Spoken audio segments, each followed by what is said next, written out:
Mess हो, अब वो मेस अगर लीनियर मोशन करे, क्या मेस अगर लीनियर मोशन करे, इट्स मीन कि उसमें क्या होगा, लीनियर मोमेंटम होगा। मेस क्या करे, रोटेट करे या रोटेशनल मोशन करे, क्या करे, रोटेशनल मोशन करे, तो उससे एक चीज एसोसिएटेड होती है, वो एक चीज जुड़ी हुई होती है कि कोई चीज रोटेशनल मोशन करेगी, एंगल में मूव करेगी, यानी कि एंगल में रोटेशनल मोशन करेगी, तो उसमें उससे क्या चीज जुड़ी होगी, उससे जुड़ी हुई चीज जो होगी वो हमारे पास एंगुलर मोमेंटम होगा।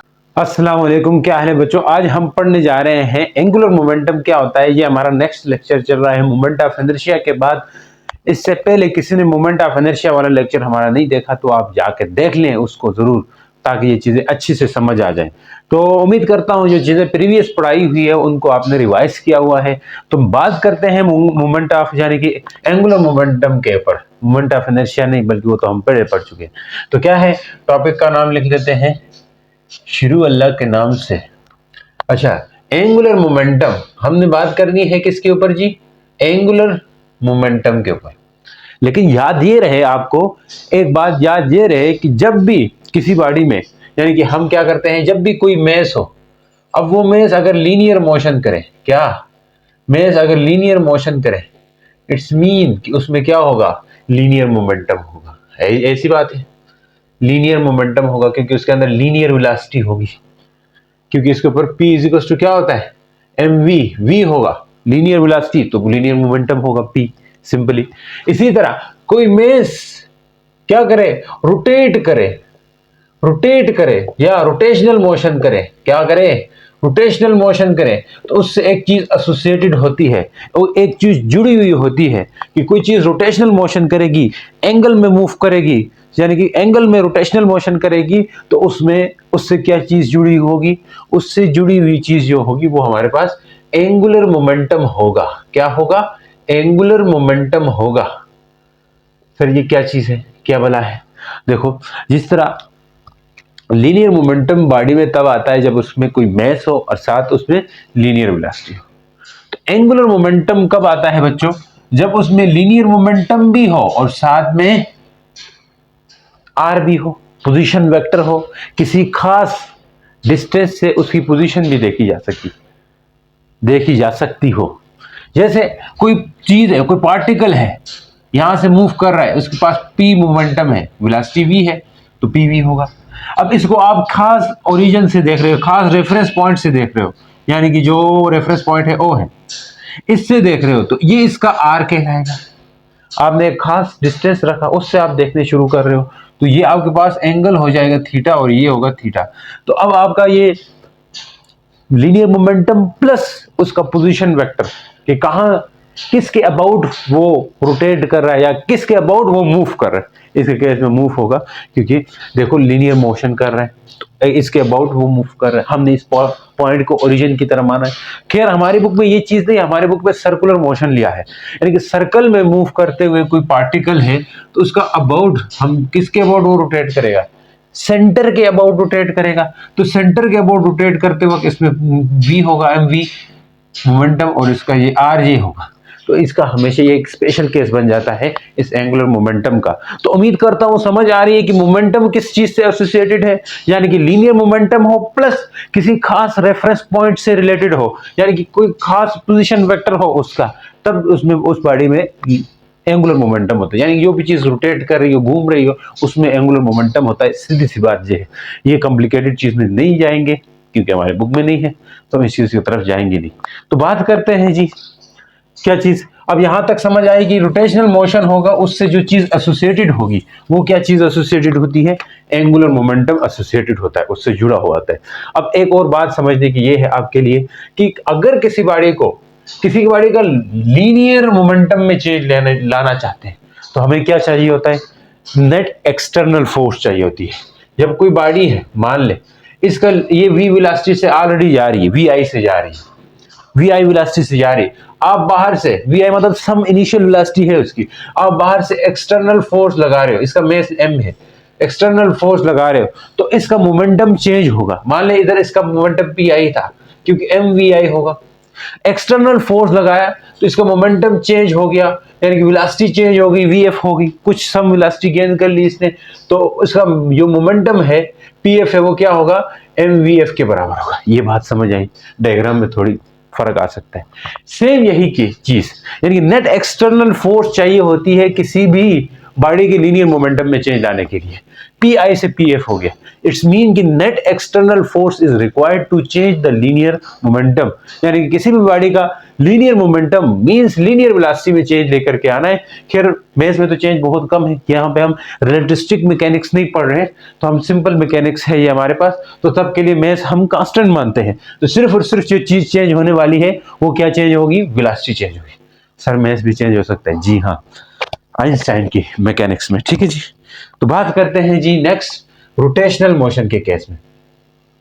नेट टार्क चाहिए होता है, अगर मान ले कोई चीज घूम रही है सर्कुलर पाथ में, इस डायरेक्शन में घूम रही है, इसकी सम एंगुलर वेलोसिटी ओमेगा है। अब अगर इसकी एंगुलर वेलोसिटी देखो, एंगुलर वेलोसिटी है तो यहाँ पे लीनियर वेलोसिटी का कंपोनेंट भी होता है, ऐसा नहीं है कि वो तो कंपोनेंट हमेशा टेंजेंशियल रहता है, ठीक है जी v। तो अगर इसकी लीनियर वेलोसिटी का हो या एंगुलर वेलोसिटी में चेंज, टेंजेंशियल वेलोसिटी चेंज होगी। ये टेंजेंशियल वेलोसिटी क्या बला होती है, पिछले वाले लेक्चर हमने बात की है। खैर एंगुलर वेलोसिटी को ही समझो कि एंगुलर वेलोसिटी में आप चेंज लेकर के आना चाहते हो, तो हमें बाहर से, या मान लीजिए ओमेगा आई है, ओमेगा आई, बाहर से हमें एक्सटर्नल टार्क लगाना पड़ेगा। जब एक्सटर्नल टार्क लगाएंगे तो इसकी एंगुलर वेलोसिटी में चेंज आके ओमेगा एफ हो जाएगा, सम एंगुलर वेलोसिटी गेन कर लेगा। तो इसका जो अभी के लिए जो एंगुलर मोमेंटम था एल आई है, एल आई से रिप्रेजेंट करते हैं, बाद में इसका एंगुलर मोमेंटम एल एफ होगा। तो मतलब एंगुलर मोमेंटम में चेंज आ रहा है when we are applying external torque. तो इसका मतलब यह है कि जो काम लीनियर मोशन में फोर्स का है वही काम रोटेशनल मोशन में टार्क का है। इन बातों से हमें ये बात समझ आई। सर ये थोड़ी सी तहमीद बांध रहे हैं, थोड़ी सी तहमीद बांध रहे हैं कि एंगुलर मोमेंटम को अच्छे से समझने के लिए, अदरवाइज हम डेफिनेशन से भी शुरू कर सकते थे। तो इस चीज के लिए बने रहना, बोर नहीं होना, ठीक है जी। कुछ इंफॉर्मेशन मिल रहा तो ले लिया करो, ठीक है जी। तो हम कह सकते हैं कि टार्क क्या चीज, टार्क इज अ क्या है, टार्क या मोमेंट ऑफ फोर्स भी कहते हैं इसका। टार्क इज रोटेशनल, क्या है, रोटेशनल एनालॉजी है, रोटेशनल एनालॉजी, जो काम फोर्स का है वही टार्क का है, rotational analogy of force in linear motion, force in linear motion, force in linear motion. Force का जो काम है लीनियर मोशन में वही टार्क का काम है रोटेशनल मोशन के अंदर। तो बात करते हैं अब के बाद कि अगर ये बातें अगर हमें समझ आ गई, इसी तरह जो एंगुलर मोमेंटम क्या चीज है, एंगुलर मोमेंटम भी रोटेशनल एनालॉजी है जैसा कि लीनियर मोमेंटम का। जिस तरह लीनियर मोमेंटम का काम होता है सेम वही काम रोटेशनल मोशन के अंदर एंगुलर मोमेंटम का काम होता है। समझ आए, लीनियर मोमेंटम का काम क्या क्या होता था, वेलोसिटी चेंज होता, लीनियर मोमेंटम चेंज हो जाता था, और लीनियर मोमेंटम कंजर्व भी होता था। जब लीनियर मोमेंटम कंजर्व होता तो कितनी सारी एप्लीकेशन आपने पढ़ी है लीनियर मोमेंटम के कंजर्व रहने के ऊपर, जैसे रॉकेट हम बेचते थे, सब चीजें इससे रिलेटेड हमने देखी है कि मोमेंटम कंजर्व रहता है, या वो गन फायर करते हैं, रिकॉइल वेलोसिटी वगैरह, ये सब में लीनियर मोमेंटम क्या रहता था, कंजर्व रहता था। उससे जुड़ी हुई कितनी एप्लीकेशन पड़ी थी, इंटरेस्टिंग एप्लीकेशन पड़ी थी। इसी तरह यहाँ पे भी, अभी तो हम एंगुलर मोमेंटम पढ़ रहे हैं, आगे जाके हम पढ़ेंगे कि एंगुलर मोमेंटम कंजर्व कैसे होता है। मैं तेज बोलने लगा हूं ना, थोड़ा आहिस्ता बोलता हूं ताकि आपको समझ आ जाए। आगे जाके हम ये चीज पढ़ेंगे कि एंगुलर मोमेंटम भी कंजर्व रह सकता है, और इससे भी जुड़ी कितनी इंटरेस्टिंग एप्लीकेशन आप पढ़ेंगे, ठीक है जी, वो भी हम देख लेंगे।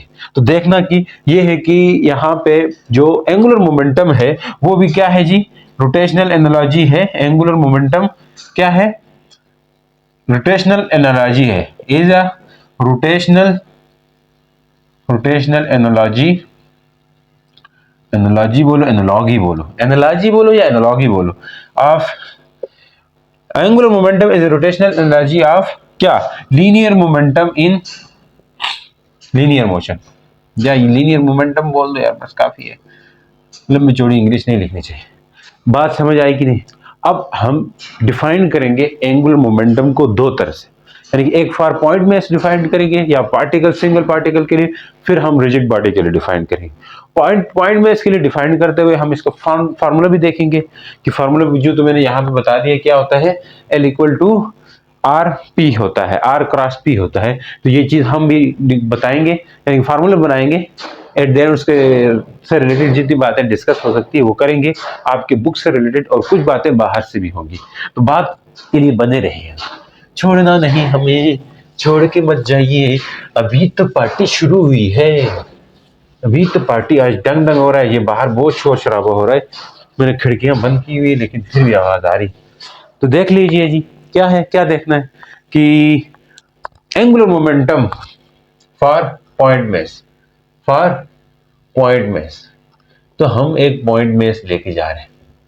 देखिए इसको डिफाइन करने का तरीका ये है, असल में angular momentum, consider a particle, particle जिसका मैस m है, हम एक पार्टिकल कंसीडर कर रहे हैं, ये कोई पार्टिकल है, इसका मैस m है, और पोजीशन वेक्टर इसका from a fix reference point, मतलब पोजीशन वेक्टर इसका r है अभी के लिए, ठीक है, बाद के लिए हम कहानी थोड़ी सी बदल लेंगे।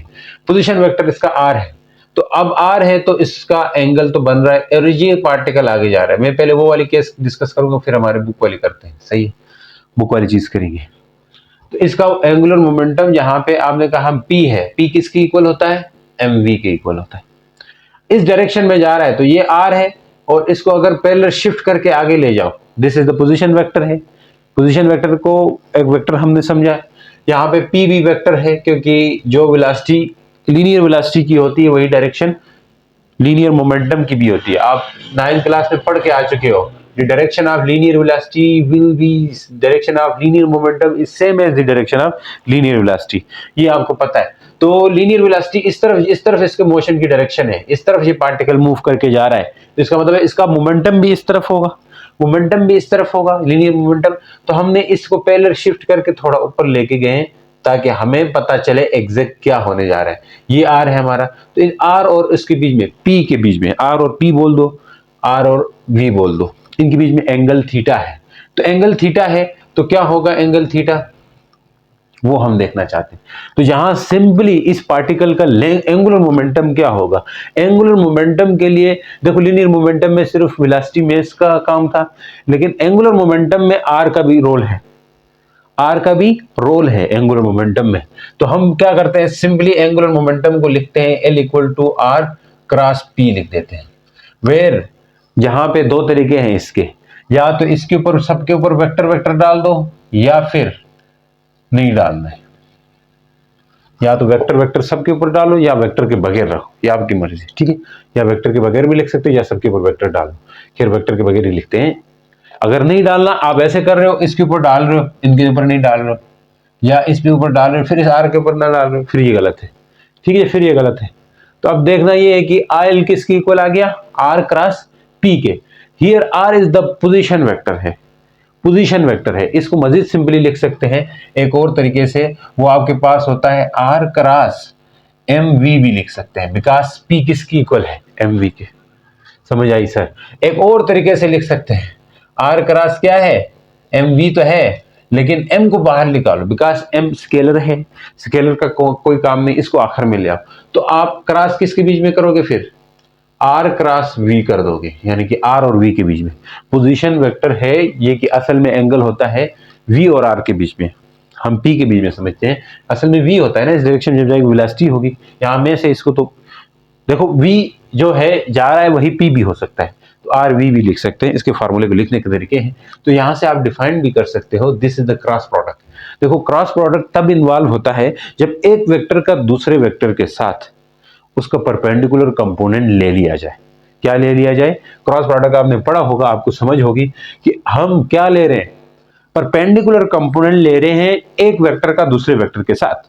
तो यहां पे आर जो है वो एंगल बना रहा है, तो हमें आर का क्या बनाना होगा, आर का क्या बनाना होगा, परपेंडिकुलर कंपोनेंट लेना होगा, बिकॉज क्रॉस प्रोडक्ट इन्वॉल्व होता है तो वहां साइन थीटा लेते हैं। तो sine theta means perpendicular, perpendicular उसको इंडिकेट करता है। देखो जब दो वेक्टर्स आपस में ऐसे कंबाइन हो, स्केलर प्रोडक्ट का भी मैं बताऊंगा थोड़ा, दो वेक्टर्स ऐसे कंबाइन हो कि उनके पैरेलल रहने से, वेक्टर ए है वेक्टर बी है, पैरेलल रहने से मैक्सिमम रिजल्ट आए, तो तब वो वहां पे स्केलर प्रोडक्ट लगता है और इसमें कास थीटा लगता है। मान लो ये वेक्टर ए है, तो हम वेक्टर ए के दो कंपोनेंट कर देंगे क्योंकि ये थीटा बना रहा है, तो ये होगा ए कास थीटा, वर्ग के केस में बता रहा हूं, ए साइन थीटा है, तो वर्क तभी होगा जब ये पैरेलल कंपोनेंट रोल प्ले करेगा, ये पैरेलल कंपोनेंट रोल प्ले करेगा।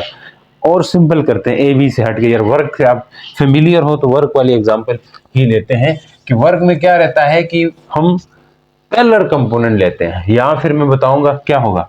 वर्क में क्या होता है, अगर बॉडी है, इसका डिस्टेंस डिस्प्लेसमेंट इस तरफ हो रहा है, तो आप फोर्स कुछ इस तरफ लगा रहे हो थीटा से, तो फोर्स के दो कंपोनेंट हो जाते हैं, एक पैरेलल कंपोनेंट, ये थीटा है तो थीटा के साथ हमेशा पैरेलल कंपोनेंट लिया जाता है, तो ये होता है एफ कास थीटा। बोलेंगे सर ये क्या समझा रहे हैं, ये तो हमें समझे, एफ साइन थीटा। तो हम वर्क के केस में क्या करते हैं, एफ कास थीटा और एफ साइन थीटा एस को लेते हैं, किसको लेते हैं, एफ एस कास थीटा लेते हैं। यहां पे हमने एफ का पैरेलल कंपोनेंट लिया, because parallel component he maximum result, maximum work देगा, इसका वर्क में कोई रोल प्ले नहीं होता, तो ये यहाँ स्केलर प्रोडक्ट यूज होता है। इसी तरह बाज दफा ये होता है कि साइन थीटा हमें मैक्सिमम वर्क आउटपुट देता है। जैसे डोर के केस में देख लो, डोर के केस में देख लो, या कोई रेंज ले लो, रेंज जानते हो, रेंज तो जानते हैं सर, कहाँ कहाँ चले गए हम, कहाँ थे तो कहाँ चले गए, देख लो कुछ भी नहीं। रेंज के केस में मान लिया आपने फोर्स तो लगाई, यहाँ टार्क प्रोड्यूस होता है, खोलने के लिए रेंज को आप फोर्स कुछ इस तरह लगा रहे हो, फोर्स का कौन सा कंपोनेंट, थीटा है, ये एफ है, तो अब देखो यहां से आगे ये आर होता है, आर आपके पास मोमेंट आर्म होता है, यानी कि एक्सिस ऑफ रोटेशन से लेकर इधर तक डिस्टेंस होता है, तो एफ का आप साइन थीटा, यानी कि रेंज एफ के दो कंपोनेंट होंगे, एक इसके साथ होगा, आर के साथ होगा, जिसे एफ कास थीटा कहेंगे। अब ये देखो जो कंपोनेंट अंदर की तरफ होगा, रिच ये है, अब अंदर की तरफ जो फोर्स लगेगी कंपोनेंट जो हिस्सा होगा वो तो नहीं खुलवाएगा नट को, वो तो नट को नहीं खोलेगा, नट को कौन खोलेगा, ये वाला एफ साइन थीटा खोलेगा। एफ साइन थीटा रोटेट करवाए, रोटेट करवाने का सबब कौन बन रहा है, F sine theta means perpendicular component. तो यहां पे एंगुलर मोमेंटम के केस में भी ये आर है, आर एंगल बना रहा है, तो हमें क्योंकि क्रॉस प्रोडक्ट इन्वॉल्व हो रहा है, तो यहां पे भी क्रॉस प्रोडक्ट करते हैं आर क्रॉस एस, यानी कि moment of force is called torque. यहां से आपके पास टॉर्क की डेफिनेशन आती है, the moment of force is called torque. इसी तरह यहां पे एफ है और पी है, the moment of linear momentum, moment of force torque होता है, इसी तरह moment of linear momentum angular momentum होता है। खैर यहां पे आप इसको भी ऐसे भी कर सकते हो, मैं इस बात से भी बताऊंगा कि साइन थीटा लगाया, तो यहां पे भी हम साइन थीटा लगाएंगे आगे, क्योंकि जब हम इसका मैग्नीट्यूड वाली फॉर्म देखेंगे, ये तो वेक्टर फॉर्म है, this is the vector form of angular momentum, तो इसको डिफाइन कर सकते हैं, this is the moment of, बात से बात निकलती है ना, moment of force is called linear, is called torque. तो ये इसको क्या कह सकते हैं, एंगुलर मोमेंटम की definition, the moment of linear momentum, the moment of, देखो L equal to R F P है, this is the linear momentum, moment of force, जब R के साथ F हो तो मोमेंट ऑफ फोर्स पढ़ेंगे, R के साथ P हो तो moment of linear momentum, this is the P क्या चीज है, लीनियर मोमेंटम है, क्या है, लीनियर मोमेंटम है। अगर लीनियर मोमेंटम है तो हम लिख सकते हैं the moment of linear momentum, the moment of linear momentum, linear momentum, the moment of linear momentum is called what, is called angular momentum. इसको हम क्या कह सकते हैं, एंगुलर मोमेंटम कह सकते हैं। ठीक है सर, बात समझ आ रही है। नेक्स्ट देख ले आप, यहां तक बातें अगर समझ आई है तो काफी अच्छा समझ रहे हैं आप। ये हमने सिर्फ और सिर्फ इसकी वेक्टर फॉर्म लिखी है, तो इसका मैग्नीट्यूड में भी हम लिख सकते हैं, मैग्नीट्यूड क्या होगा इसका, हम ये देखना चाहते हैं, यानी कि मैग्नीट्यूड की फॉर्म में इसको लिखना चाहते हैं, ये सब मिटाऊं या रहने दो, चलो मैग्नीट्यूड वाली फॉर्म हम लिखना चाहते हैं। लेकिन अभी के लिए मैंने ये बताया, इसका जो पोजीशन वेक्टर का जो थीटा है ये चेंज होता रहेगा, आगे जाता रहेगा, मैं आपको बता रहा हूं। यहां पे इस चीज को मैं मिटा रहा हूं, इस चीज को मिटा रहा हूं, मैग्नीट्यूड वाली फॉर्म क्या होगी, मैग्नीट्यूड वाली फॉर्म क्या होगी वो देख लें, magnitude of linear momentum, magnitude देख लें, मैग्नीट्यूड क्या होगा, L इक्वल था R क्रॉस P। देखो जब P का R का कौन सा कंपोनेंट लेंगे, यहां पे जब क्रॉस प्रोडक्ट हटाते हैं तो साइन थीटा लगाते हैं, ये आपको पता है बखूबी। आप इसको ऐसे लिखो, या अब यहां पे F साइन थीटा हम ले रहे हैं, क्योंकि F cos थीटा से तो ये रोटेट करने वाला नहीं है, F साइन थीटा से करेगा, तो R F साइन थीटा भी लिख सकते हैं, या इसे RF साइन थीटा, इसका फार्मूला बन गया सीधा सीधा। ठीक है जी, अब क्रॉस प्रोडक्ट हटा दिया तो ऐसे लिखते हैं। यहां पे आ जाओ, यहाँ पे आर के कंपोनेंट हम लगाएंगे क्योंकि आर और इसके बीच में एंगल है। तो आर के देखो, आर का एक ये थीटा है तो ये एंगल भी थीटा होगा, ठीक है जी, थीटा होगा। अब इसका कंपोनेंट यहां पे बनेगा आपके पास, एक कंपोनेंट ऐसे, ये होगा R cos theta, parallel component है। देखो ये कंपोनेंट पैरेलल जा रहा है किस चीज के, मोमेंटम के, तो इससे तो कोई वो नहीं बनने वाला है, एंगुलर मोमेंटम वगैरह। तो परपेंडिकुलर कंपोनेंट हम लेंगे ऐसा, ये आर साइन थीटा लेंगे, आर साइन थीटा ही हमें क्या करवा देगा इसका, यानी कि इसका एंगुलर मोमेंटम का मतलब परपेंडिकुलर कंपोनेंट होगा। L equal to R sine theta into P, या इसको इसे भी लिख सकते हैं R P sine theta. This is the magnitude form है इसकी, एंगुलर मोमेंटम की मैग्नीट्यूड वाली फॉर्म है। ये चीज आप याद रखो अपने लिए, ये चीज याद रखने की है, r P sine theta, r P sine theta, where theta is the angle between position vector and क्या, p linear momentum. Theta is angle between, क्या है, angle between linear and angular momentum, linear and angular momentum, इनके बीच में angle है ये। अगर ये बात समझ आई तो फिर कुछ भी मुश्किल नहीं। आगे देखते जाएं क्या होता है कि हमने तो इसको इस तरह डिफाइन कर दिया, ठीक है। तो होता क्या है कि ये केस थोड़ा कॉम्प्लिकेटेड हो जाता है, हमारे सिलेबस में नहीं है, तो हम इसको सर्कुलर मोशन के लिए डिफाइन करते हैं। इसकी एक स्पेशल केस लेते हैं, स्पेशल केस बनाए हुए हैं हमने कि जब कोई बॉडी रोटेट करेगी सर्कल में, तो इस फार्मूले को और एक तरीके से भी लिखते हैं, आर साइन थीटा को आर परपेंडिकुलर भी कहते हैं, बस ठीक है। फिर यहां से ये होता है, यानी कि पी आर परपेंडिकुलर भी लिख सकते हैं, या आर परपेंडिकुलर पी भी लिख सकते हैं, फार्मूला ऐसे भी होता है, परपेंडिकुलर कंपोनेंट। ये इसको आर का थीटा को आर पैरेलल भी लिखा जाता है, तो हम परपेंडिकुलर से लेना देना है।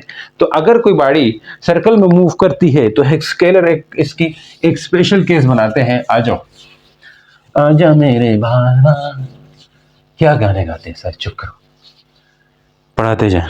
देख लें यहाँ पे क्या हो रहा है जी, क्या हो रहा है जी, स्पेशल केस देखना चाह रहे हैं for circular motion, these thing हमारे बुक में इंक्लूड है, स्पेशल केस। तो जब कोई चीज ऐसा ना करके कोई सर्कल में ही घूमती रहे, कैसा घूमती रहे, सर्कल में ही घूमती रहे, एट दैट केस क्या हो जाता है, एट दैट केस क्या हो जाता है कि एंगुलर मोमेंटम है वो मान ले इस तरफ है, इस तरफ रोटेट कर रही है, ऐसे बाड़ी जा रही है। खैर मैं अंदर बना दूंगा, टेंशन नहीं लेने का। ये इसका सेंटर है और ओ है ओरिजिन, इसका पी ये है जो कि एम वी है, इस डायरेक्शन में जा रहा है। इस केस में आर जो है, एंगल जो है वो इसके साथ कितना है, अगर आगे देखें तो यहाँ 90 डिग्री है, देख पा रहे हैं आप। आर परपेंडिकुलर हमेशा आर के बराबर होता है, रेडियस ऑफ सर्कल के बराबर होता है। तो हम कह सकते हैं if a body rotate in a circle में रोटेट करती है, देन क्या हो जाएगा, देन आर साइन थीटा या R perpendicular is equal to R, मतलब मीन्स रेडियस ऑफ सर्कल के इक्वल हो जाएगा, रेडियस ऑफ सर्कल के इक्वल होगा। तो ये फार्मूला क्या बनेगा आपके पास, आर पी की जगह तो आर परपेंडिकुलर की जगह आर लिख दोगे, क्या लिख दोगे, एल इक्वल होगा, हमने क्या कहा था आर परपेंडिकुलर पी होता है, तो आर परपेंडिकुलर के आर लिख दिया, पी लिख दिया, आर पी। तो पी किसके इक्वल होता है, बिकॉज पी इक्वल है एम वी के, तो आर एम वी, या इसको ऐसे भी लिख सकते हो M V R, M V R, ये स्पेशल केस हो जाता है। या ऐसा सोचो, ऐसा सोचो, या फिर यहां पे आपने कहा साइन 90 है, या इधर से भी बात ले सकते थे, या इधर से भी ले सकते थे, एल किसकी इक्वल था, आर पी साइन थीटा था, because here in this case theta is 90, theta कितना है, एंगल 90 का है, तो आप 90 कर लो, आर पी साइन 90 कर दो, ये बात ज्यादा अच्छी लगी तो वही कर दो, आर पी हो जाएगा, L equal to R M V हो जाएगा, या L equal to M V R हो जाएगा। ये आपके पास कंपोनेंट हो गया। एंगुलर मोमेंटम का। अब इससे आपके यूनिट और डायमेंशंस वगैरह की भी बात करते हैं इससे आगे, फिर कहानी बड़ी सिंपल हो जाने वाली है। मिटा दो, सर्कल के केस में आ गए तो इसको मिटा दो, इससे मुक्ति हासिल करो। हस्बी रब्बी, देख ले देख ले देख ले देख ले देख ले देख ले देख ले देख ले, मिटा दिए मैंने सब कुछ। क्या कुछ करना था, एम वी आर है तो यहां से एल इक्वल है एम वी आर के। यूनिट इसकी क्या होगी जरा देख लो, यूनिट हम पता करना चाहते हैं। मेस है तो केजी रहेगी, वेलोसिटी है तो मीटर पर सेकंड होगी, फिर रेडियस है तो मीटर होगी, तो कुल मिला के केजी एक एम है, एम यहाँ पे भी है, मीटर का स्क्वायर पर सेकंड इसकी यूनिट होगी। इसकी एक और यूनिट भी होती है जॉल सेकंड। देखो जॉल वैसे एनर्जी या वर्क की यूनिट होती है, एनर्जी या वर्क की यूनिट, वर्क होता है एफ एस के, तो वर्क एफ की यूनिट न्यूटन है, न्यूटन सेकंड मीटर भी लिख सकते हैं। न्यूटन खुद इक्वल होता है केजी मीटर पर सेकंड स्क्वायर के। कैसे ये बात कर रहे हैं सर आप, केजी मीटर पर सेकंड स्क्वायर के? देखें, फोर्स इक्वल होती है एम ए के, देन एम इक्वल होता है केजी के, एक्सेलरेशन इक्वल होगा मीटर पर सेकंड स्क्वायर के। एक्सेलरेशन की यूनिट यही होती है ना। कैसे होती है, देखो एक्सेलरेशन इक्वल होता है वी बाई टी के। एक्सेलरेशन वी कितना होता है, किसी किसी को नहीं समझ आ रही तो देख लो, एस नीचे चला जाए। वेलोसिटी की यूनिट मीटर पर सेकंड होती है, ये तो पता है। एक्सेलरेशन मीटर सेकंड माइनस, ये भी ऊपर आएगा सेकंड माइनस, तो मीटर सेकंड माइनस 2 हो जाएगा। इस तरह ये एक्सेलरेशन की यूनिट हो जाती है। तो ये आपके पास यूनिट आ गई न्यूटन की जगह, क्योंकि न्यूटन फोर्स है तो इसकी जगह ये आ गया। मीटर साथ में लगा दो, इस तरह ये केजी मीटर स्क्वायर सेकंड का स्क्वायर। तो एक यूनिट तो ये ठीक है, लेकिन इसको एक और यूनिट में भी लिख सकते हैं। वो क्या है, अगर मैं यहाँ पे देखो सब कुछ सेम सेम चल रहा है, केजी भी हो रहा है, मीटर स्क्वायर भी हो रहा है, लेकिन सेकंड का -1 है, इधर सेकंड का -2 है। तो यो बनाने के लिए -2 बनाने के लिए हम क्या करते हैं, s -1 को हम प्लस माइनस कर देते हैं, इधर खुद से क्या कर देते हैं, s -1 फिर s +1। देखो जो चीज प्लस करो उसको माइनस भी करो तो कुछ फर्क नहीं पड़ता। केजी मीटर से मीटर स्क्वायर, ये -1 वाले 8 होके -2 हो सकेगा, एस हो जाएगा। अब देखें इस सब को हम जॉल कहते हैं, क्या कहते हैं, जॉल कहते हैं, KG meter square second square. तो ये भी जॉल होगा, तो इसकी एक और यूनिट आएगी जॉल सेकंड। ये भी आपसे पूछ सकते हैं, इनकी 2 यूनिट्स है, ठीक है जी, केजी मीटर स्क्वायर पर सेकंड या जॉल सेकंड, ये 2 यूनिट्स इसके लिए यूज होती है। डायमेंशन की बात करते हैं तो डायमेंशन तो एक ही होगी आपके लिए, डायमेंशन एक होगी। वो क्या है जो डायमेंशन, यहीं से बता सकते हो, यहीं से बता सकते हो। केजी के लिए m, मीटर है तो एल स्क्वायर, टाइम है तो t-1, यस डायमेंशन आ गई। अब एक और चीज, इसकी भी डायमेंशन यही होगी, इसकी भी डायमेंशन यही होगी। तो आमतौर पर कहा जाता है कि प्लैंक कांस्टेंट और सिमिलर डायमेंशनल क्वांटिटीज हैं प्लैंक कांस्टेंट और एंगुलर मोमेंटम। क्योंकि प्लैंक कांस्टेंट आप फर्स्ट ईयर में सेकंड ईयर में पढ़ेंगे, शायद इसके नए सिलेबस में फर्स्ट ईयर में भी दिया हुआ है। E इक्वल होगा एच एफ के, एच प्लैंक कांस्टेंट है तो E equal to E by f होगा, E divide by f equal to h आ गया। अब यहां से देख लो E की dimension, E is the energy, work energy same same, तो इसकी डायमेंशन, उसकी यूनिट क्या होगी, यही कुछ होगी। क्या होगी यूनिट, एम के जी यूनिट लिखता हूं, मीटर स्क्वायर पर सेकंड, यूनिट यही लिखूंगा मैं क्योंकि जॉल है, तो एनर्जी की यूनिट भी जॉल होती है। फ्रीक्वेंसी की पर सेकंड यूनिट होती है, फ्रीक्वेंसी की यूनिट क्या होती है, पर सेकंड, यानी कि सेकंड -1। हर्ट्ज होती है, तो वैसे हर्ट्ज होती है, हर्ट्ज को पर सेकंड कह सकते हैं, ठीक है जी।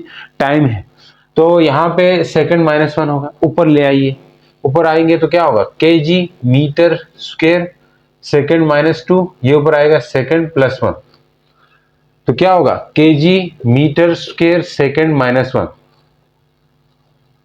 तो अब यही यूनिट बनी है जिसकी डायमेंशन अभी हमने लिखी थी, यही चीज यहां पे बनेगी। तो हम क्या कर सकते हैं, एम एल स्क्वायर t-1।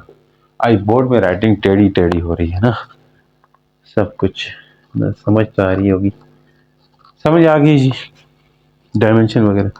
तो हमने इन सब चीजों के ऊपर बात कर दी है। अब स्पेशल केस पड़ा है तो जरा और स्पेशल हो जाए। हमने ये बात की थी इसमें आके स्पेशल केस में कि एंगल क्या होता है जी, 90 डिग्री होता है इनके साथ सर्कुलर मोशन उस बॉडी का। तो एंगल अगर 90 डिग्री होगा, ये चीजें मैं पढ़ा रहा हूँ तो ये पूछती हुई है, सिंपल चीजें हैं। पढ़ाते पढ़ाते मुझे तो ऐसे लगा था मैं डायमेंशन ही पढ़ा रहा हूँ अभी।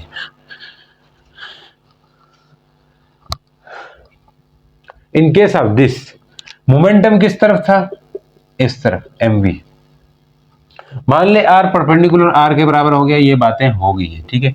मान ले इसका रोटेशन इस डायरेक्शन में है भी है, दिख भी रहा है, तो क्लॉकवाइज रोटेशन है। अब इसकी डायरेक्शन हम डिटरमाइन कैसे करेंगे, direction of angular momentum, direction of angular momentum. तो कैसे डिटरमाइन करते हैं, by using right hand rule. ये भी याद रखें, राइट हैंड रूल से हम इसकी डायरेक्शन बताते हैं, किस चीज की, एंगुलर मोमेंटम की। अब यहां इस केस में देख लो कि इसकी रोटेशन जो है ना कैसी है, एंटी क्लॉकवाइज है। ऐसी घूमे तो क्लॉकवाइज होगी, ऐसी घूम रहा है एंटी क्लॉकवाइज है। तो अगर एंटी क्लॉकवाइज है तो हमने अपने थम्स को, फिंगर्स को कर्ल करनी है direction of rotation.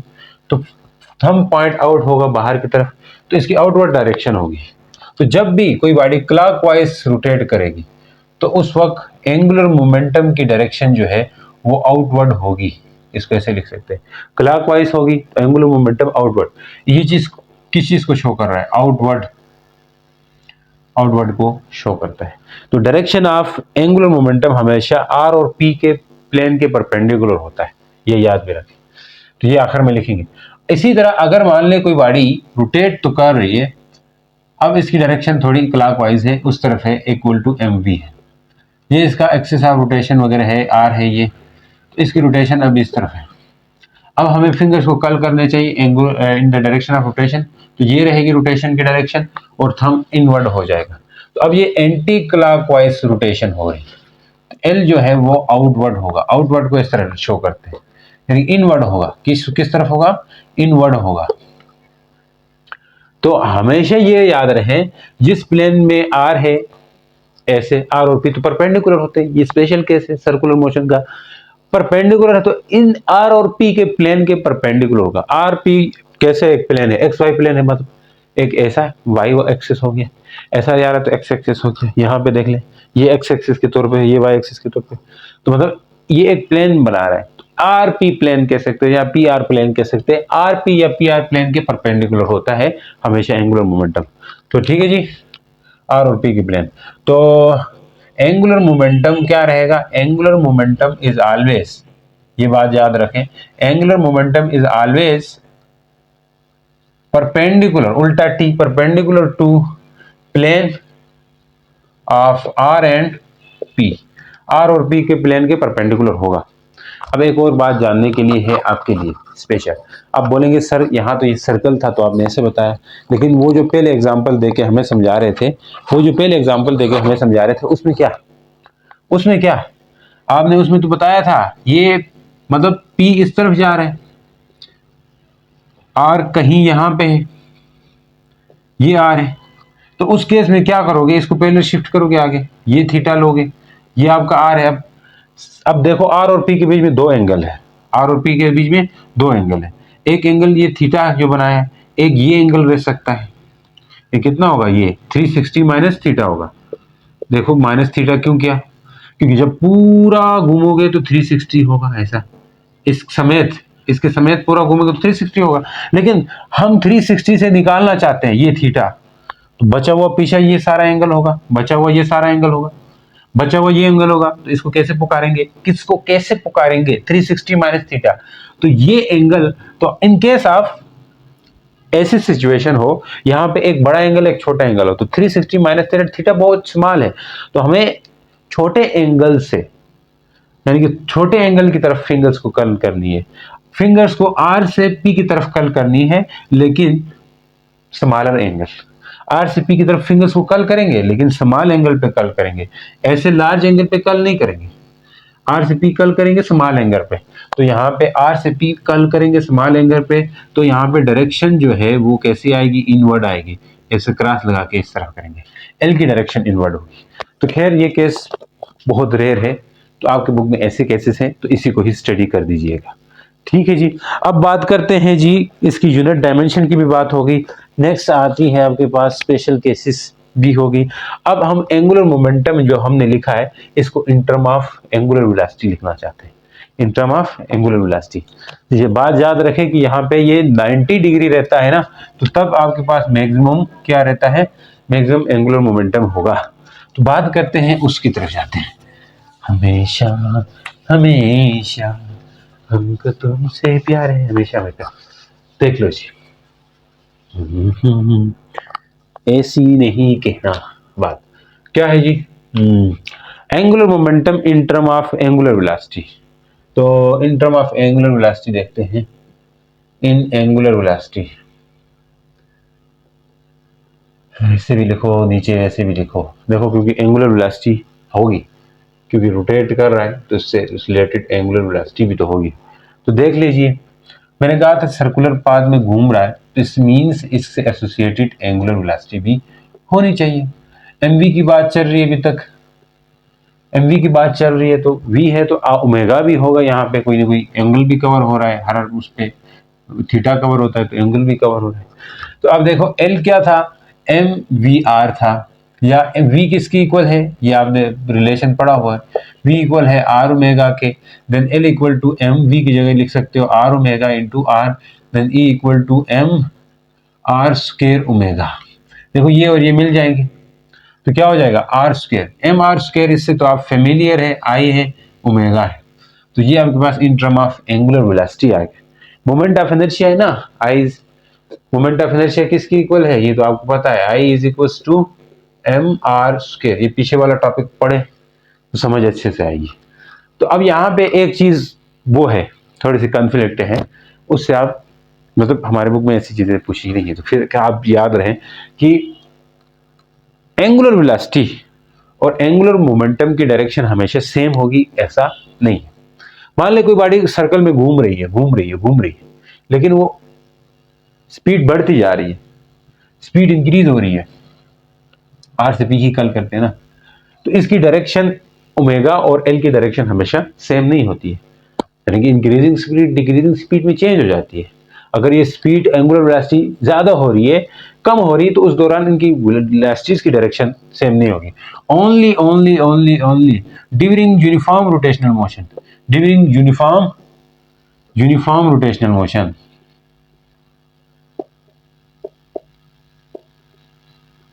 Rotational motion same रहेगी इनकी, I L and omega same रहेगा, अदरवाइज ये दोनों अपोजिट डायरेक्शन में होते हैं, यानी कि एल और आई अपोजिट होंगे। हम इसको तो कल करेंगे, रोटेशन इस तरफ हो रहा है, रोटेशन इस तरफ हो रहा है, कल करेंगे तो बाहर। ठीक है, अगर मान ले रोटेशन इस तरफ हो रहा है लेकिन इसकी एंगुलर वेलोसिटी कम हो रही है, तो फिर तो वो अंदर की तरफ हो जाती। ठीक है जी, तो ये चीज होती है, तो इस चीज से आप ज्यादा वो ना करें। ठीक है, हमारे सिलेबस में भी नहीं है, तो कौन किस तरफ होगा, कौन किस तरफ होगा, अगर जरूरत पड़ी इन फ्यूचर या ऐसा कोई क्वेश्चन आया तो हम डिस्कस जरूर करेंगे इस चीज को। तो बात करते हैं जी, angular momentum for a rigid body, किसी रिजिड बॉडी के लिए एंगुलर मोमेंटम क्या होगा, इस चीज को डिस्कस करते हैं। हद हद से ज्यादा मोहब्बत है तुम, क्या है angular momentum for rigid body,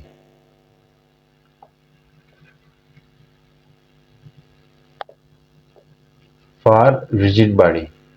अब ये सिंगल पार्टिकल था, सर्कल में घूम रहा था, उसके लिए बात की। अगर यहां कहीं, यहां कहीं नहीं, इधर ही रिजिड बॉडी पड़ी हुई हो, उसके केस में होगा कुछ यूं कि उस रिजिड बॉडी का हमें एंगुलर मोमेंटम बताने के लिए बहुत कुछ देखना होगा। अब ये कोई रिजिड बॉडी है, इसका एक्सिस ऑफ रोटेशन भी है, सब कुछ है, तो क्या करना होगा जी, इसका हर पार्टिकल को देखना होगा कि ये कैसे मूव कर रहा है, कैसे मूव कर रहा है। दिस इज द R1 होगा, अगर ये M1 है तो ये R1, फिर ये M2 है तो R2, फिर ये M3 है तो R3, फिर ये इसी तरह चलता जाएगा, ये MN है तो RN होगा। ऐसे इसके पार्टिकल्स होंगे, n नंबर ऑफ पार्टिकल्स है। ये चीज हम पीछे डिस्कस कर चुके हैं। तो हर पार्टिकल का अपना अपना एंगुलर मोमेंटम होगा। Consider rigid body which is divided into n number of particle having mass m1 m2 m3। ये बात इंग्लिश में आपने लिख देनी है, सही है जी। तो L नेट किसके इक्वल होगा? Net angular momentum of this whole rigid body. तो हमें हर पार्टिकल का एंगुलर मोमेंटम देखना होगा। तो इस पार्टिकल का एंगुलर मोमेंटम L1 कहलाएगा। वो किसके इक्वल हो सकता है जरा बताओ? L1 होगा, जो हम लिख सकते हैं m1 r1 स्क्वायर ओमेगा 1। ये हम पढ़ के आए हैं, अभी पीछे फार्मूला पढ़ा था। This is the angular momentum in term of moment of inertia and angular velocity. ये अब रिजिड बॉडी रोटेट कर रही है, उसके पार्टिकल्स के पास एंगुलर वेलोसिटी हो, ऐसा ही है। फिर उनका हर एक का एक अपना मोमेंट ऑफ इनर्शिया हो गया। बिकॉज मोमेंट ऑफ इनर्शिया क्यों चाहिए? हर पार्टिकल का डिस्टेंस अलग है एक्सिस ऑफ रोटेशन से, फिक्स एक्सिस से, तो इसलिए इनका मोमेंट ऑफ इनर्शिया भी ज्यादा है। एक मान ले इस कोने में, तो इसके मोमेंट ऑफ इनर्शिया अलग होगा। तो ये बात इसलिए कह रहे हैं, तो सबको हम सम करके ही दम लेंगे। L1 plus L2 plus L3 up to कहां तक जाएंगे? Ln तक जाएंगे। हम आपने इसको इक्वेशन 1 कह देना है। तो L1 आप निकाल सकते हो सीधा सीधा, किसके इक्वल होगा? यही सारा कुछ है। किसी को ये नहीं समझ आ रहा तो देख लो यार, L इक्वल टू होता है MVR के, यही हमने कहा था। अब ये भी ताज़ा पढ़ा है, फिर भी भूल गया तो फिर देख लो। R ओमेगा होता था, एक R बाहर, इस R और R को मिला दो तो R का स्क्वायर हो जाएगा, MR स्क्वायर ओमेगा हो जाएगा। तो ऐसे बनेगा। अब फर्स्ट पार्टिकल के लिए बात कर रहे हो तो M1 R1 ओमेगा 1 कर दोगे। तो फर्स्ट पार्टिकल के लिए क्या हो जाएगा? M1 R1 का स्क्वायर ओमेगा 1। फिर सेकंड पार्टिकल के लिए बात कर रहे हो तो M2 R2 का स्क्वायर ओमेगा 2 हो जाएगा। सिमिलरली इसी तरह L3 के लिए बात कर रहे हो तो M3 R3 का square omega 3। n number of particles के लिए बात कर रहे हो तो क्या होगा? Ln इक्वल टू, इसका मेस भी क्या होगा? Mn, और इसका रेडियस भी क्या होगा? Rn, यहाँ पे दिख भी रहा है, और वेलोसिटी भी क्या होगी? Omega n। तो ये सब आ गए आपके पास। इसको आप पुट कर दीजिए इक्वेशन 1 में। तो equation 1 implies we get water. ये गट वट क्या होता है? L1 क्या लिखेंगे? M1 R1 का स्क्वायर ओमेगा 1 लिख सकते हैं। इसकी जगह क्या पुट करेंगे? यही कुछ, प्लस M2 R2 का स्क्वायर ओमेगा 2 लिख सकते हैं, बिल्कुल लिख सकते हैं। नेक्स्ट में क्या लिखेंगे? M3 R3 का स्क्वायर ओमेगा 3 लिख लेंगे। अब टू चलते जाओ, हिलाते जाओ, चलते जाओ। Mn Rn ओमेगा n होगा। एक बात यहाँ पे आपको ये कहनी है कि एंगुलर वेलोसिटी सेम होगी सब पार्टिकल्स की, m1 m2 omega 1 omega 2 same होगा।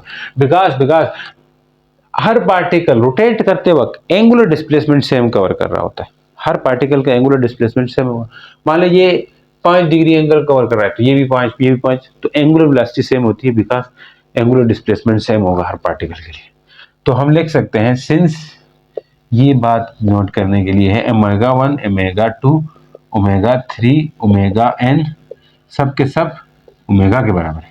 Because angular velocity of each particle of rigid body is same. Each particle of rigid body, her particle की क्या है? सेम है। Rigid body is same, her particle की angular velocity same है। Therefore because angular displacement is same, because angular displacement cover by each particle is same. हम तो ऐसे लिखेंगे, विल बी सेम। चलो खैर, इसका इतना इशू नहीं। तो अब क्या कर सकते हैं जी, इधर ओमेगा 1 की जगह भी ओमेगा लिख देंगे, ओमेगा 2 की जगह भी ओमेगा 3 और ओमेगा n सब की जगह ओमेगा हम लिख सकते हैं जी। तो इसके लिए बने रहिएगा, इस रिजिड बॉडी को उड़ा दीजिएगा। ऐसे न कहो तुम मुझसे, कैसे कहेंगे? फिर इसमें पुट कर दीजिए, L नेट किसकी इक्वल आएगा? L नेट इसमें आएगा m1r1 का स्क्वायर होगा, लेकिन ओमेगा 1 की जगह खाली ओमेगा, m2r2 का स्क्वायर ओमेगा 2 की जगह खाली ओमेगा, m2r2 का स्क्वायर खाली ओमेगा, m3r3 का स्क्वायर खाली ओमेगा, खाली ओमेगा, m3r3 का स्क्वायर खाली ओमेगा, चलते जाएगा at the end mn rn का स्क्वायर ओमेगा हो जाएगा। तो क्या कर सकते हैं, ओमेगा कॉमन ले लो। तो आपके पास ओमेगा कॉमन लेने के अलावा कोई चारा है क्या? नहीं। m1 r1 का स्क्वायर फिर नेक्स्ट m2 r2 का स्क्वायर, इस तरह चलते जाएंगे mn rn का स्क्वायर। ये है sum of moment of inertia of each particle of rigid body. Rigid body के हर पार्टिकल का मोमेंट ऑफ इनर्शिया का सम हो रहा है। तो सम हो रहा है तो क्या करना है, सम ही कर देना है। कैसे करेंगे जी, ओमेगा कर दो। यहां इस चीज को हम समीशन में लिख सकते हैं, I1 से लेके n तक है, mi हो जाएगा, ri हो जाएगा और साथ में स्क्वायर होगा। मैंने कल भी बताया था, इनको सम करके खोल दो तो वापस वही बनता है। इस चीज को क्या बुला सकते हैं, I स्टार्ट फ्रॉम 1 से n, mi ri का स्क्वायर, इस चीज को क्या बुला सकते हैं, I सिंपली I कह सकते हो, स्क्वायर बड़ा सा डालो फिर नजर आ जाए। तो नेट एंगुलर मोमेंटम हो जाएगा ओमेगा I, या L equal to I omega लिख देते हैं। रिजिड बॉडी का मोमेंट ऑफ इनर्शिया भी वही आया। तो उम्मीद करता हूं समझ आई। मिलते हैं, क्वेश्चन करते हैं, देखते हैं। देखें जी, अब क्वेश्चन करते हैं। A body of moment of inertia, एक बॉडी है जिसका moment of inertia 0.8 kg metre square है अबाउट फिक्स एक्सिस, रोटेट कर रही है कांस्टेंट एंगुलर वेलोसिटी जो कि 100 रेडियन पर सेकंड। तो अब यहाँ पे मोमेंट ऑफ इनर्शिया दिया हुआ है और एंगुलर वेलोसिटी भी दी हुई है, then its angular momentum will be.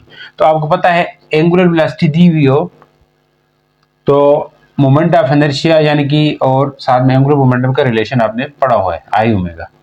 तो यहाँ पे आपको एल चाहिए, आई भी दिया हुआ है। आई कितना दिया हुआ है जी, 0.80। ओमेगा कितना दिया हुआ है, 100। तो मल्टीप्लाई कर दें, एल इक्वल टू आई की जगह 0.80, इधर 100 रख दो। तो अब देखो ये पॉइंट है, हटाने के लिए क्या करते हैं, 80 नीचे 100 लगा दो, इधर भी 100 है तो कट जाएगा। L equal to 80 kg metre square पर सेकेंड या 80 जॉल सेकेंड हम लिख सकते हैं। एंगुलर मोमेंटम लिखेंगे, मोमेंटा नहीं। उम्मीद करता हूं समझ आ रही है, बहुत आसान है, हलवा क्वेश्चन है।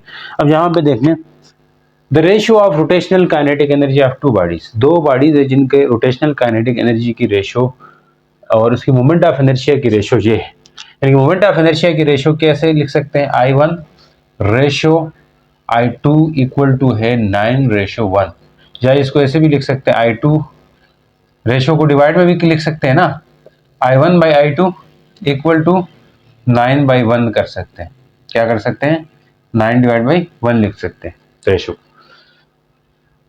अब पूछा इनकी काइनेटिक एनर्जी की रेशो सेम है, यानी इनकी काइनेटिक एनर्जी सेम है। ये तो मोमेंट ऑफ इनर्शिया की रेशो होगी, लेकिन rotational kinetic energy of two bodies of two moment of inertia ये है, और same rotational kinetic energy same है, क्योंकि काइनेटिक एनर्जी की रेशो सेम है, दोनों के लिए काइनेटिक एनर्जी दोनों की सेम है। Find the ratio of their angular momentum, find क्या करना है, फाइंड करना है ratio of angular momentum, L1 ratio L2 ये फाइंड करना है, या L1 divide by L2 find करना है। तो बहुत आसान है, आप देख पा रहे हैं कि काइनेटिक एनर्जी और मोमेंटम, लीनियर मोमेंटम के बीच में रिलेशन ये पड़ा होगा, kinetic energy p square by t m 2m। कैसे आया देख लो, आमतौर पर आपने ये देखा होगा, क्योंकि वर्क वाला चैप्टर बाद में लेके गए तो इसलिए मैं समझाना पड़ेगा। क्या होता है काइनेटिक एनर्जी 1/2 mv स्क्वायर। अब क्या करना है हमें कि m को यानी कि ऊपर p स्क्वायर बनाना है, तो p खुद किसकी इक्वल होता है, mv के। तो इसके खातिर मैं m को मल्टीप्लाई डिवाइड कर देता हूँ, m इधर एक और ले आते हैं और v स्क्वायर नीचे भी एक m लिखते हैं, ये m खुद से हमने लिखे हैं, तो ये 2m है तो क्या हो सकता है, m का स्क्वायर हो सकता है, v का स्क्वायर है ऑलरेडी से 2m। तो ये क्या हो जाएगा जी, काइनेटिक एनर्जी ओवरऑल हो जाएगी, ऊपर p का स्क्वायर लिख सकते हैं, नीचे 2m लिख सकते हैं। अब तो समझ आइए, ये दोनों के ऊपर स्क्वायर है तो हम p का स्क्वायर डाल सकते हैं, ये तो है लीनियर काइनेटिक एनर्जी और लीनियर मोमेंटम के बीच में रिलेशन।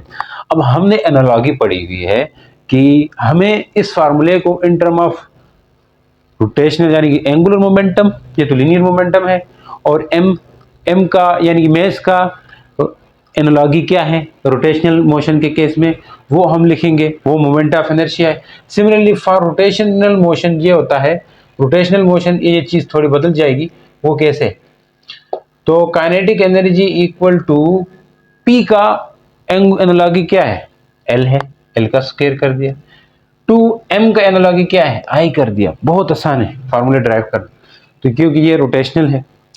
अच्छा इसको उधर ले जाएं, टू आई और काइनेटिक एनर्जी होगी इक्वल टू एल स्क्वायर होगा, एल स्क्वायर नहीं चाहिए हमें, एल चाहिए, तो हम क्या करते हैं, two I kinetic energy into L square है तो हम रूट कर देंगे, अभी तक फार्मूला नहीं बना, टू रूट और काइनेटिक एनर्जी। अब इसमें हमने कहा है कि काइनेटिक एनर्जी तो सेम है, तो यहाँ पे अगर ये पहले वाले के लिए बात करते हो तो ये चीज कांस्टेंट है, टू काइनेटिक एनर्जी को हम कांस्टेंट के केस में लेंगे, आई को हम अलग लेंगे। ये सब क्या है, अलग कर सकते हैं ना, रूट को अलग कर सकते हैं, वापस अगर एक रूट में लिखना चाहें तो वही चीज बन जाएगी ऊपर वाली। तो ये क्या है, कांस्टेंट है, ये क्या है, कांस्टेंट है। तो ये पीछे वाली चीज क्या होगी, आई रहेगी कांस्टेंट, क्योंकि इसने बोला है काइनेटिक एनर्जी कांस्टेंट है, टू भी साथ में कांस्टेंट है ही है, तो यहाँ पे एल होगा। अगर ये फर्स्ट वाले के लिए बात करना चाहते हैं तो L1 I1 हो जाएगा। इसी तरह ये सेकंड वाले के लिए करना चाहते हैं तो उसके लिए डायरेक्ट होगा I2 L2। अब इनकी रेशो करनी है, तो रेशो कैसे होगी, L1 by L2 equal to root I1 by I2, इसको भी डिवाइड कर देंगे, इनको एक रूट के अंदर कर सकते हैं, L1 बाई L2, तो क्या होगा, रूट में करके I1 बाई I2 लिख सकते हैं। देखो I1 बाई I2 की वैल्यू है 9/1, तो यहाँ 9/1 लिखे आप, 9/1 लिख दिया। तो इसको मजीद आप सिंप्लीफाई कर सकते हैं कैसे, 3/1 का स्क्वायर कर दें तो कट जाएगा, तो L1 बाई L2 की रेशियो क्या आएगी, 3/1। ये आंसर आ गया। उम्मीद करता हूं समझ आए। मिलते हैं नेक्स्ट वीडियो के साथ, तब तक के लिए बने रहेगा। अल्लाह हाफिज।